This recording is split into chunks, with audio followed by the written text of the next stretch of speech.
கிறிஸ்துவுக்குள் மிகவும் பிரியமானவர்களே, நம்ம எல்லாரும் ஒரு சில காரியங்களை குறித்து பெருமைப்படுகிறவர்களாக இருக்கோம். நம்ம பிள்ளைகளை பார்த்து நம்ம பெருமைப்படலாம். பிள்ளைகள் எப்பொழுது பெற்றோருக்கு பெருமையை தேடி தராங்க?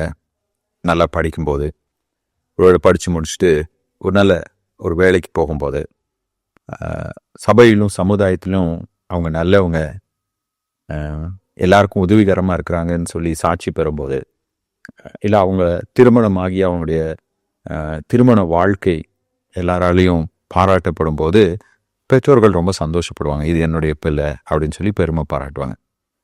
இப்போ ஒரு சபையின் போதகர் தன்னுடைய சபையின் விசுவாசிகளை ஆவிக்குரிய பிள்ளைகளாக பார்க்கிறார்.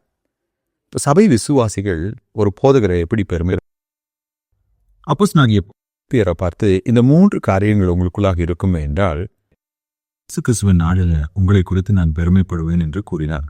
அது என்ன? வாசிக்கலாம். பிலிப்பியர் 2ஆம் அதிகாரம் 14-16 வசனங்கள்.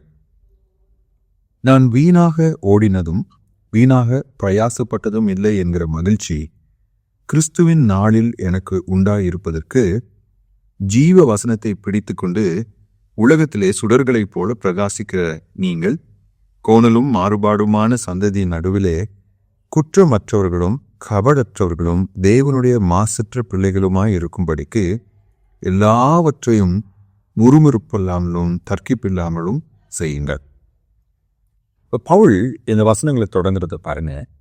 இயேசு கிறிஸ்துவின் நாளில் உங்கள் மத்தியிலே நான் செஞ்ச ஊழியம் வீண் அப்படின்னு சொல்லி யாரும் கருதாம உங்கள் மத்தியில் செஞ்ச ஊழியம் பிரயோஜனமாக இருந்தது அப்படின்னு சொல்லி நான் பெருமைப்பட வேண்டும் என்றால் 3 காரியங்களை நான் உங்களிடத்தில் எதிர்பார்க்கிறேன்.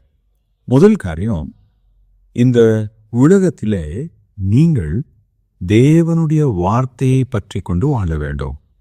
Hold on to the word of God.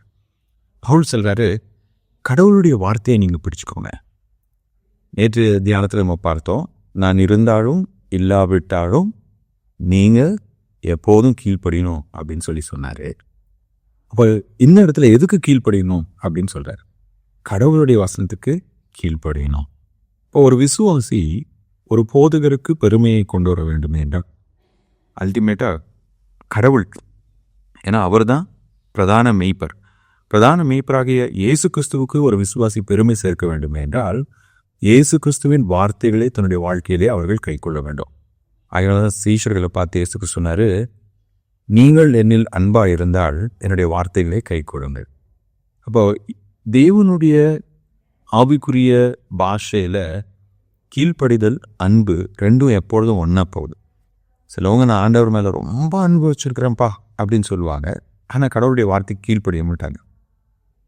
கீழ்ப்படிதல் இல்லாத அன்பு இருக்க முடியாது, ஆனால் அன்பற்ற கீழ்ப்படிதல் இருக்கலாம். அன்பற்ற கீழ்ப்படிதல் என்று சொல்லும்போது ஏசாயா 1ஆம் அதிகாரத்தில் இஸ்ரவேல் மக்கள் ஆண்டவருடைய நியாயப்பிரமாணம் சொல்ல நிறைய காரியங்களை செஞ்சாங்க, ஆனால் ஆண்டவர் அவங்க மேலே சந்தோஷமாக இல்லை.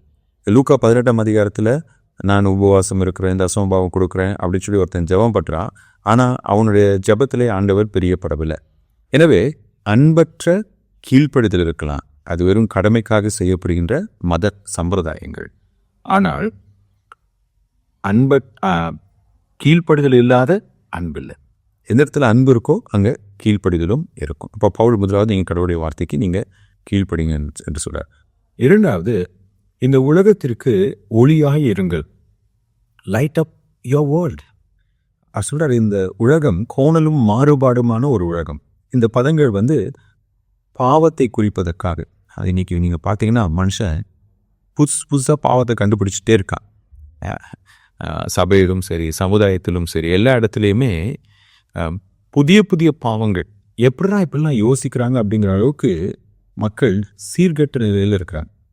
இந்த சமுதாயத்தில் நல் ஒழுக்கம் நிறைந்தவர்களாய், எப்படி வாழ வேண்டும் என்ற வழிகாட்டுபவர்களாய், பிறருக்கு நல்ல முன்மாதிரிகளாய், நம்மை பார்த்து பிறர் திருந்தி கடவுளை அறிந்து கொள்ள வேண்டும், நல்லவர்களாக மாற வேண்டும்.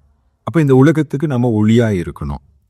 நான் கடவுளுடைய வசனத்திற்கு கீழ்ப்படியும் போது என்னால் இந்த உலகத்திற்கு ஒளியாய், நற்சாட்சியாய், என்னை சுற்றியுள்ள உலக மனிதர்கள் பாவத்தில் சிக்கி கொண்டாலும் கடவுளுடைய வசனத்தை நான் பற்றிக் கொள்வதனால அவர்களைப் போல நான் பாவம் செய்யாமல் பரிசுத்தமாய் வாழ்ந்து அவர்களுக்கு நற்சாட்சியாய் நான் இருக்க முடியும்.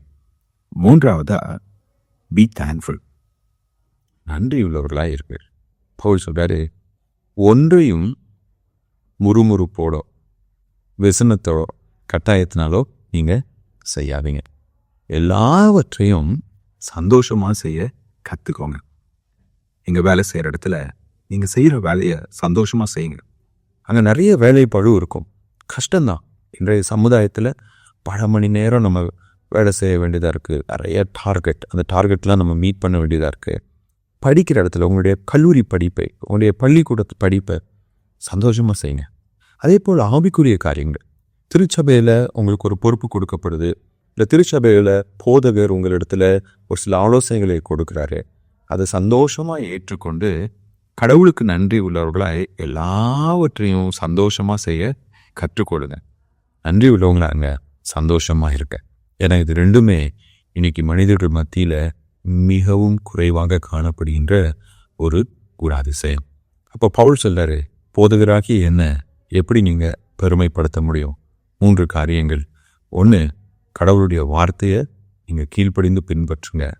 2வது, பொல்லாத இந்த உலகில் நீங்கள் நற்சாட்சி உள்ளவர்களாய், மனிதர்கள் நல் ஒழுக்கங்களை உங்களிடத்திலிருந்து கற்றுக்கொண்டு கடவுளை சேருகிறவர்களாய் நற்சாட்சி உள்ளவர்களாக இருங்க.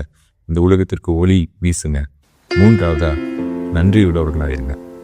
எதையுமே விசனத்தோட முறுமுறுப்போடு செய்யாமல் எதை செஞ்சாலும் சந்தோஷமாக செய்யுங்க.